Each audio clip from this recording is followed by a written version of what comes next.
Hi friends, ఏంటి ఎవరిది పెళ్ళి అనుకుంటున్నారా?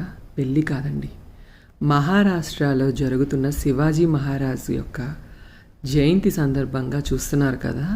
మహారాష్ట్రలో ఉన్న వాళ్ళందరూ శివాజీ మహారాజ్ లాగా గెటప్ వేసుకున్నారు, కొంతమంది గుర్రం మీద వచ్చారు, ఇలా లైటింగ్ సెట్టింగ్ పెట్టి ఊరేగింపులా చేశారండి. ఒక కన్నుల పండుగగా ఉంది. ఇలాంటి దృశ్యాన్ని చూడడం నాకెంతో ఆనందంగా ఉంది.